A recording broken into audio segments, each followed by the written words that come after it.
good morning Lagos, good morning Nigeria, good morning wherever you are listening from. This is Follow the Money, brought to you by Nairametrics.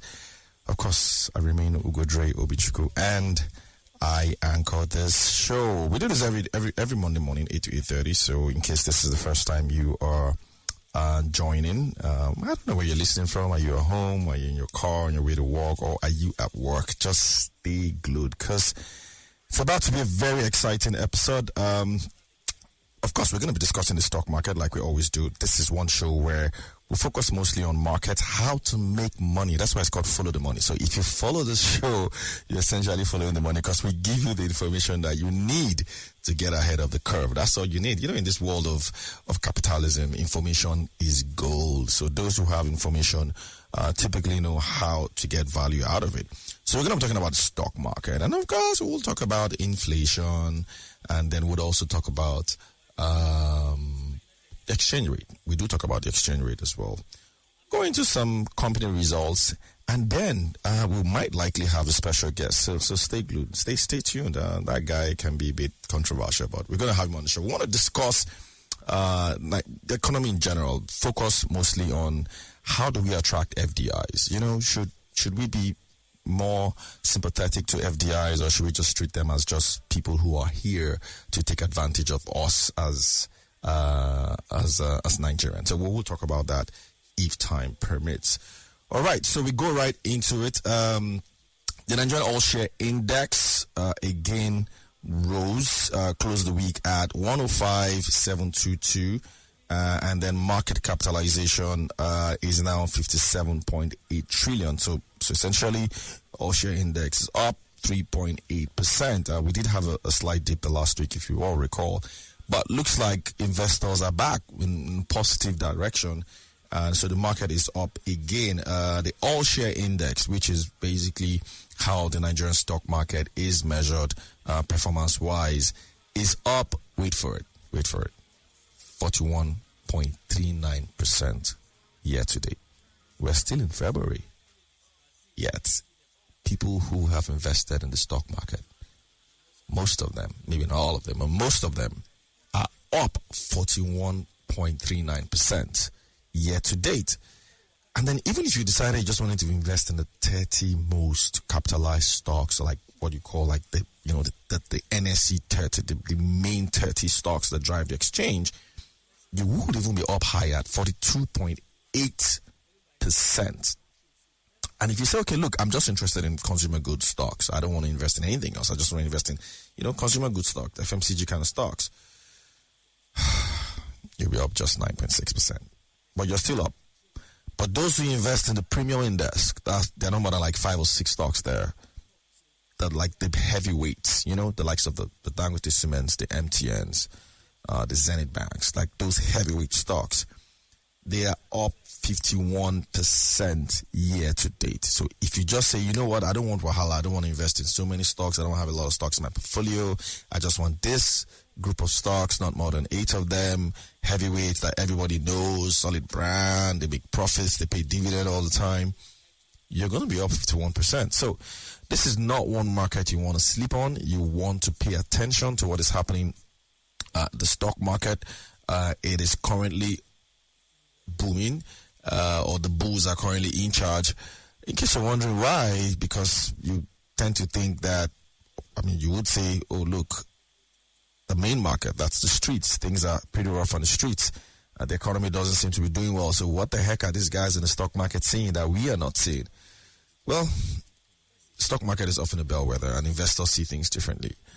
Most times they, like I had mentioned on this show before, they think that when you dollarize a lot of these assets, they're actually quite cheap. And so they assign what they think is the right values to the stocks. And in some cases, too, it's just market makers. There are some people in the market who believe in the market and typically invest in the market, and they create some kind of liquidity and interest and, to an extent, excitement. And so that keeps the market going up.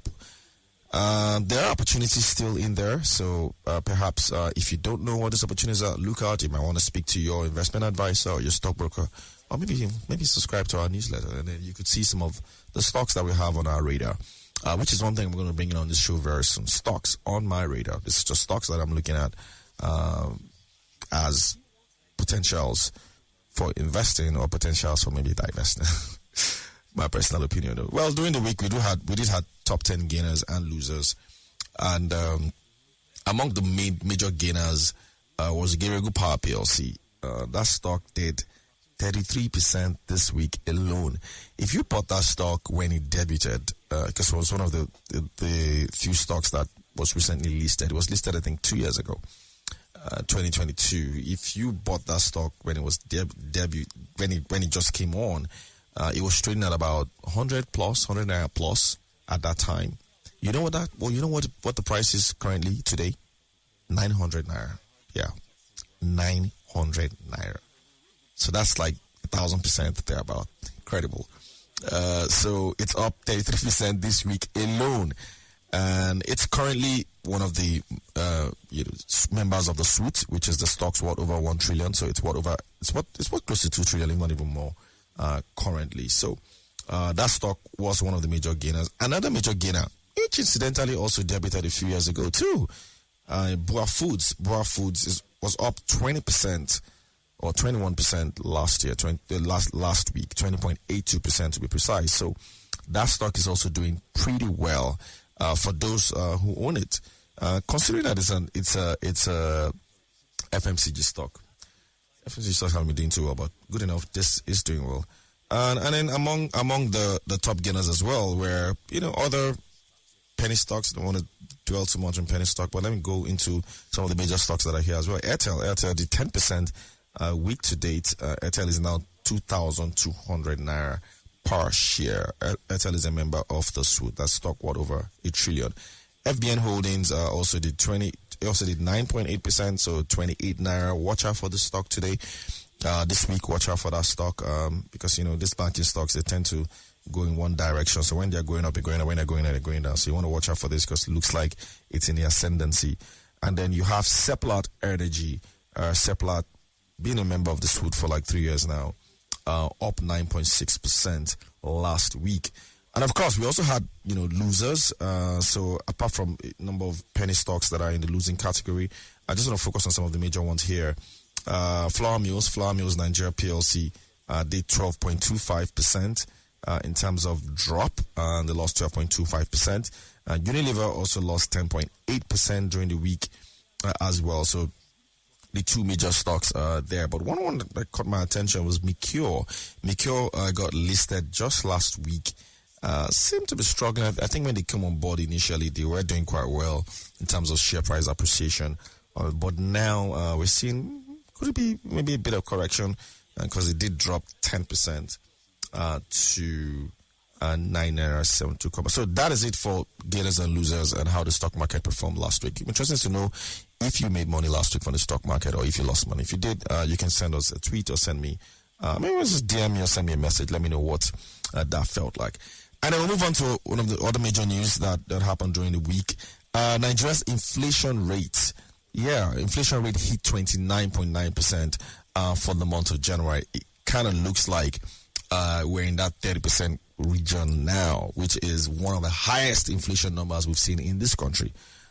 So it was an increase from 28.9% for December last year. So I do hate inflation. If you follow me a lot and you've heard some of my commentary on the economy, inflation is one thing that I hate, and I think people need to pay a lot of attention to inflation. I know we tend to pay a lot of attention to markets, to forex, but inflation is one thing that you got to pay attention to because it drives everything that is bad about an economy.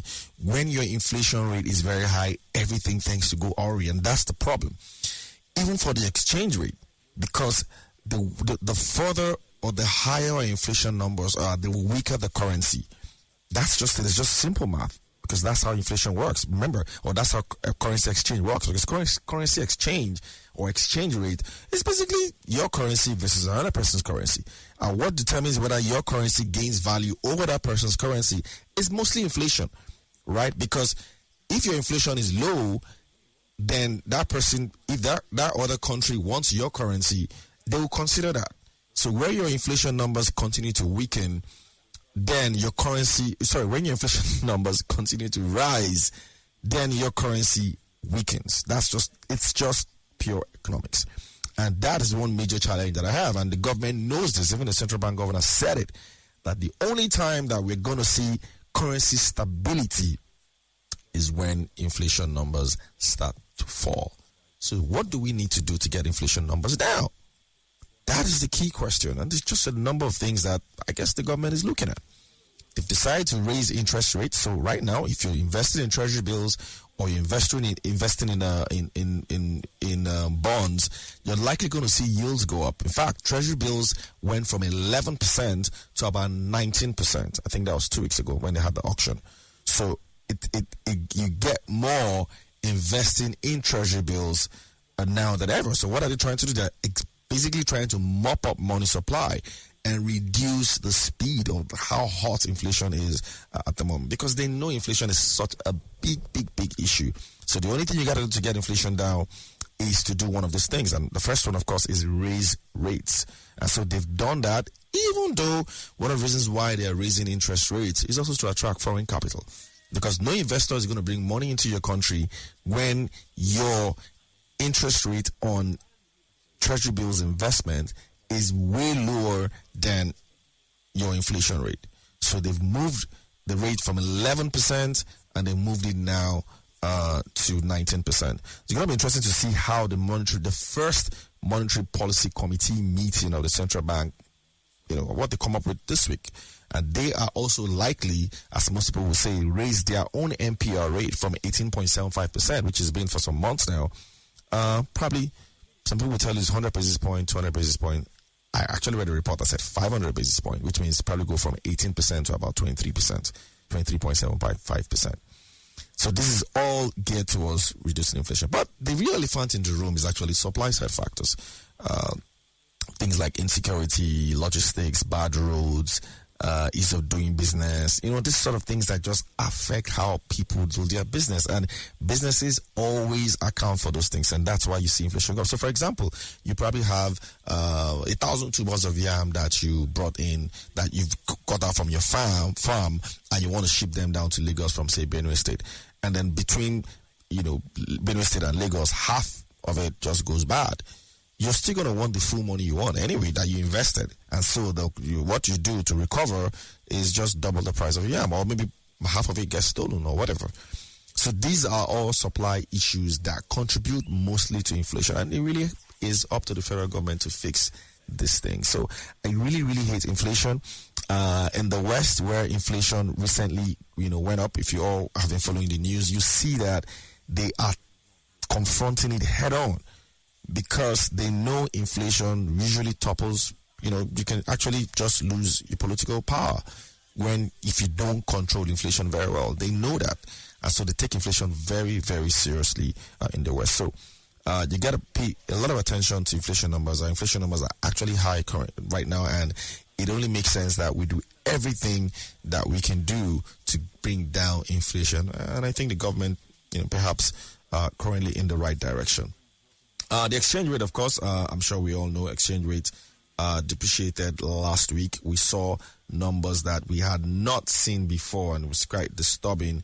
We saw the exchange rate close at 1537.9 during the week, which was perhaps the weakest we've seen the official market trade.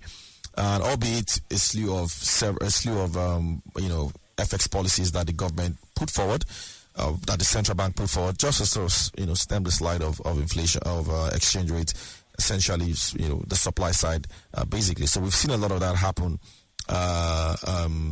last week. But then, looks like the market has a different feeling. The market kind of feels like, look, you can't have inflation, you can't have the exchange rate, strengthen despite all the things that the central bank is doing. And so that's a big issue for them.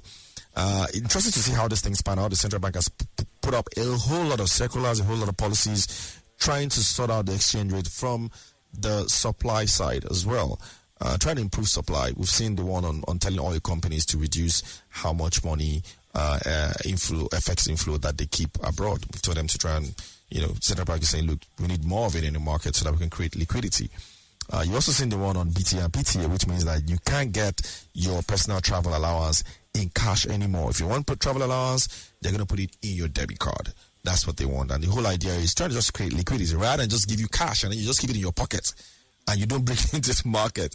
So they're trying to, do all those things. But looks like the market wasn't really buying it. And then the exchange rate weakened. We even saw 1.6 at some point during the week. So it's going to be interesting to see how the exchange rate pans out this week.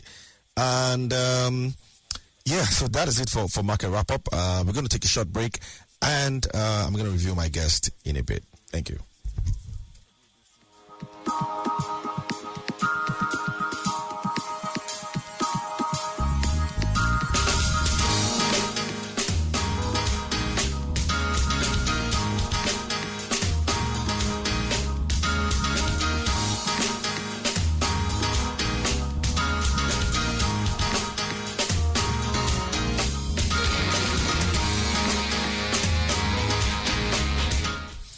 All right. Welcome back. My God. Lagos, so we have in the studio a guest today, and we're going to be talking about the economy. We're going to be talking about some of the things that we're seeing, and this is one amazing person you want to listen to. People who follow him know what to expect. So we have in the studio today the Duke. Yes. The Duke of Shomolu. Yes. Joseph Edgar. Very well followed, very well respected. For those who are in the stock market, a lot of people know you these days for a lot of things. They know you these days for arts and culture, but they don't know that your background was in the stock market. And you were one of the early birds. All right. Good to see you, man. And of course, Duke typically has a lot of amazing nuggets. If you're one of those who are subscribed to his WhatsApp channel, you always see him, put up a lot of stuff, especially on the economy. So he's very opinionated on a lot of stuff. We just want to talk a bit about what's going on in the economy. So let's start with FX. The central bank has tried to do a lot of stuff. Yeah. Right, Duke. Mostly you're seeing circulars every day. They're trying to untangle some of the stuff that the Emefiele-led central bank, did. They've done their own, didn't work. So you've seen Cardoso now doing his.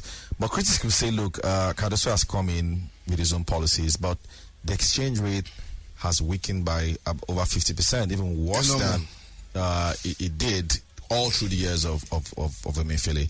So is this a case of we need to be patient, or perhaps maybe they didn't do a better prognosis? They probably don't know what they're doing. No, we can't be patient again. No, we can't be patient anymore. We'll soon die. Let me tell you about it is. So somebody buys. This is a replacement cost. You get it's a replacement cost. You get it's a major fallout of this thing. Do you understand? So you buy something at 2 naira, you sell at 2.15, and you go back. The cost is now 2.30. You get so the cycle just keeps going on and on. So we can't be patient anymore. You get so my challenge is that I think they're just looking at this thing just from one side, trying to manage very little resources. Nobody talk about the supply side of things. Do you understand? Nobody talk about the supply side of things. So how do we ramp up the revenues? How do we ramp up the inflows of FX? Of FX, you get me now. So that is where the problem is. So all CBN is trying to do right now, from what I see, I could be wrong, is the fact that they're just saying, okay, look, we have X that comes in. Okay, how do we make sure that X is maximized so that I can hold this? It's not going to happen. It's not going to happen. So I wrote an article recently and I talked about confidence. So on these things, it's confidence. It's lack of confidence that makes people hold. It's lack of confidence that makes people have stuff outside of the banking system. It's lack of confidence that makes people refuse to sell. Do you get me now? Now, if government comes out and shows a sign of being sure-footed, this is what we've not seen. By now, the CBN government should be having almost a daily update to the public, almost a daily. This is body language, You get it's body language, just shakara. You get, but we're seeing a very timid CBN. We're seeing a very timid government. You get that's not giving confidence. But they're claiming, well, they need timidity now. That the last CBN was always all over the place, was always in the news and blah blah. CBN is meant to be very conservative. That's because we don't have leaders with foresight. Because if you have leaders with foresight, you won't listen to all of that things. Do you understand? Because you know where you're going to. Do you understand? Last time we had a leader of foresight, Scott Obasanjo. Well, commanders taking a position. You see, people need to be able to plan. That's what's killing the economy. We can't plan because we don't know what's going to happen. Do you get? Today is Monday morning now. Now it's not falling again. We don't know what's going to look like at the end of the week. Do you get? But if somebody comes out there on almost on a daily basis and say, I'm on this, I'm on this, I'm on this, at some point when I start saying, okay, let's cut some slack. Ugodre, let me tell you something I heard there over the weekend. Fact from a very reliable source. Okay. Fact. Do you get me now? Mm-hmm. We have $30 billion in dormant accounts verified. Yes. We have between $25 to $50 billion in private vaults in the system. Private vaults? Private vaults like in people's houses or what? Houses and people's mattresses. Do you get? I'd like to know where that data came from. That means that we have a possible 70 to $80 billion floating in this country. Mm-hmm. And we are going to be able to borrow $3 billion to stabilize. I see the problem of confidence. I see the problem of lack of policy to pull out these things. You get? People just want to be sure. So what do we need in terms of supply? Someone else said that perhaps the government needs a huge... I think the government needs a huge jolt of inflow. $10 billion, $20 billion. I'm telling you that we have $80 billion in the system. But how do you get that in? The government has to show confidence. Government, I mean, $30 billion in dumb accounts has been like that for the last 5 years. That's not new money. We need new money. That money is not sitting down in the drawer. It's in an account. It's already it's not physically waiting in that account. Yes, exactly. So trading is used already. Exactly. Yes, that's my point.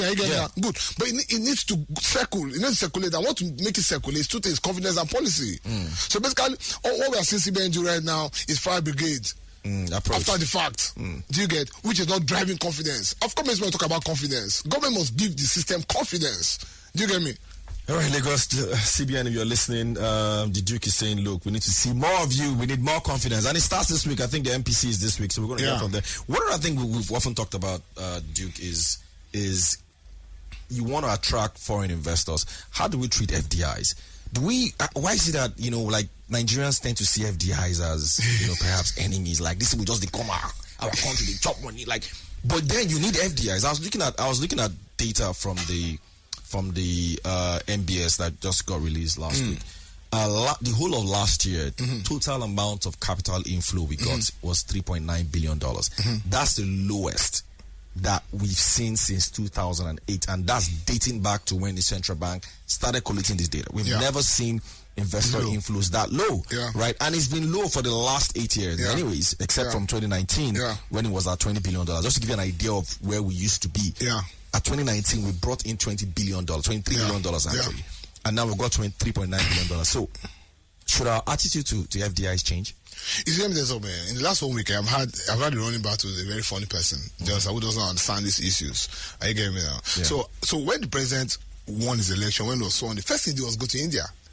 To go and look for these things. And next thing that was good stock exchange, and New York Stock Exchange, to go and look for this thing. And then somebody now start shouting, everything's good in South Africa, everything's good in South Africa, everything's good in South Africa. No, we need FDIs. You get very, very importantly at this point. Very, very importantly at this point. I hear the government has gone to Saudi Arabia and say, please give us X. Do you understand? They are going to internationalists to give us X. So at one point we are saying, Naira has been taking a beating in the market. And next point you're not saying, FDIs that have come in and stayed, we should not patronize them. Are you getting me now? You can see the results. So you saw MBA results yesterday. It's blown the dance floor everywhere. You get so FDIs apart from the capital inflow, they be bringing a lot of technical transfers, creating jobs, impacting on the economy in different angles. Are you getting me? So FDIs should be treated like little gods. It's like that. Can we actually? Will the FDIs? I mean, you just mentioned Nigerian breweries. The entire breweries, the three major brewery providers in Nigeria. That's Nigerian breweries, Guinness. And international breweries. They had a combined loss of 200 billion. With policy, they're selling last year alone. Yes, I mean, top line is actually good. Operating profit is actually good. But bottom line was bad because of Forex. So are they going to want to bring their money in with all these problems? And that's why government has to look at it very critically. By now, I don't know why the president has not had a big meeting with every company in this country that's crossed the $1 trillion valuation mark on the stock exchange. I don't know why that meeting has not been held. I heard something like that is in the offing anyway. It has to happen very quickly. I heard it's in the offing. And in public. And in public. And then he must have meetings with the Fugas. Board and management of Fugas, top 5. Are you getting me now? To look at these things. These things used to happen during Obasanjo, though. He always had. I don't want to talk too much now because you know I didn't Obasanjo. So, God forgive me. That's the last president we've had. Do you get? Because you see, this thing is body language. This thing is confidence. This is Shakara. Do you get? So if the president of the Federal Republic of Nigeria, President Bola Ahmed Tinubu, summons the CBN governor, summons the Minister of Finance, summons the Fugas, summons the top FDIs that are in the system, summons all the economic stakeholders, and in front of everybody and says, guys, I give you guys 2 weeks. Try me. And walks away. Are you getting it? You think they're going to hammer out something that works? Definitely. Because this is artificial. The Naira is being attacked. But the exchange rate is currently inflation rate is currently at 29.9%. That's real. That's real. What are they going to do? Are they going to like bring it down to 10% immediately? What is driving it? It's FX. And what's driving the FX? 60-70% of the FX of the dollar gain against Nigeria, against Naira is speculative. Is it really speculative, Joe? It is. I mean, okay, let's look at it. You would say what will make a currency to be dropping daily? What is its demand? So for example, that's speculation there. A lot of people, and I'm sure you're one of them, most middle class Nigerians today have families abroad, which means most of your daily cost is now in FX. That's what people don't realize. Now it's a lot of money. No, Ugodre. If you have to send $2,000 rent alone, we have seen the list of what to spend money on now. Yes. Nakazo. Yes. They're all important. Yes. Cars. What else again? Health. Drugs, pharmaceuticals. You get this thing I talk about now. School fees is like number 5. No, these are all old data. No, we haven't looked at the I saw it. I'm telling you, it's old data. Go, just do a regular survey. Ask a regular guy who stays here, whose family is abroad, how much of his money he spends. He spends very little here. Most of it is in dollars. No, see, hold on. So is that speculative? Hold on. This sending family abroad is a 10-year, 15-year phenomenon. It didn't start in Tinubu's regime. So it could not have affected, it cannot be the direct cause of what we are seeing today. Because it happened, it has been happening. The Naira. But isn't it worse now? No, because now the Naira is being attacked. So it's causing a domino effect, a spiral effect. So people are now saying, you know what, let me just kukuma sell everything. Sell everything and go. Because I know someone who decided, like, you know what, I'm just done. When I change my money to Canadian dollars, I keep getting lower value all the time, and so he's just sold off his assets. Okay. So, like you said, it's a domino effect. Do you get? So Naira is being attacked. It's losing value on the daily. It's hitting up inflation. Do you get? As it hits up inflation, purchasing power is dropping. Purchasing power is dropping. Capacity utilization is dropping. You know, companies are folding up. It just goes like that. So you need to go to the source and kill it. Who are those speculating? How do you start, because this is what Emefiele was doing that a lot of us didn't like. You can't start attacking speculators. Why attack speculators? Brother, whatever I need to do. Speculators are only doing what typically happens in a capitalist setting where they see opportunities, isn't it? No, but you see so they can't be the problem. No. The problem has got to be structural issues. Brother, there's a thin line between speculating and trading. Yeah. You get me now? So how do we dimension that? How do we know who's trading? How do we know who's speculating? Is speculation illegal? No, speculation is not illegal in the true sense of the word. Yeah. But what we are seeing here now in Nigeria in the last 4, 5, 6, 7 months, do you get me now? We are seeing people who have access to FX by virtue of positions, by virtue of income brackets, by virtue of relationship, do you get me now? Actually taking positions against the Naira that's affecting the Naira right now. Okay, I mean, if you're listening, you heard some of the points the Duke is saying here. I think I agree with getting people together, private sector people in-house, and trying to look for solutions that we can get. I don't know whether they can get any solution out of that, to be honest. It's going to be very difficult for me. One other thing I was going to ask you as well, we saw interest rates go up from 11% to 19% for treasury bills. The CBN MPC meets, I think this week or next week. What do you think is going to happen? Are they going to take interest rates up? Do you think raising interest rates is also one of the solutions? Yeah. It's a short-term solution because it will mop up excess liquidity in the system. You get? It will mop up excess liquidity in the system. You get? But that may also further impact cost of funds for businessmen. Exactly. You get? So it's a catch-22. Exactly. You understand? It's a catch-22. Maybe we need profits right now. Oh my God, time is almost up. Joe, you have to come back here. You have to come back to this show. But one last thing, though. Yeah. We've always talked about how government spends as well. Fiscal deficit, that's a big problem. Government spends too much. But do we really be spending like this? Yes. So like I told you, there are two things. Catch-22 too. Just government needs to spend. Government needs to spend. Do you get to reflate the economy? But in what areas? Do you get me now? Like, is it that kind of Cooper spending where 1,000 people went to conference, or is it where somebody goes to donate $100,000 to a foreign country to build a hospital? You know, so those kind of irrelevant spending that we are seeing. Do you get me now? Buying jeeps for House of Rep and like that. No, but see, government needs to spend on infrastructure. Government needs to spend on health. Government needs to spend on the supply chain. Government needs to give grants. Things that actually break down that inflation directly. Government needs to go to MBL and say, look, how do we intervene? Government needs to go to pharmaceutical industries and say, look, how do we intervene? Government needs to pump in money into the economy, not pseudo lifestyle. What we're seeing here now. All right, Lagos. You've heard the Duke of Shomolu. I had to drag him here, guys. You don't need to know what he did to get here. He just wanted to be on this show this morning, and I appreciate you, the Duke of Shomolu, for being on this show. I know it's not easy getting you on the hot seat. That's it, Lagos. So Follow the Money. Again, if you missed this show, if you're just joining, you can always catch it live on Spotify or anywhere that you stream your podcast. Just search for Follow the Money by Nairametrics. My name is Ugodre, signing out. Thank you.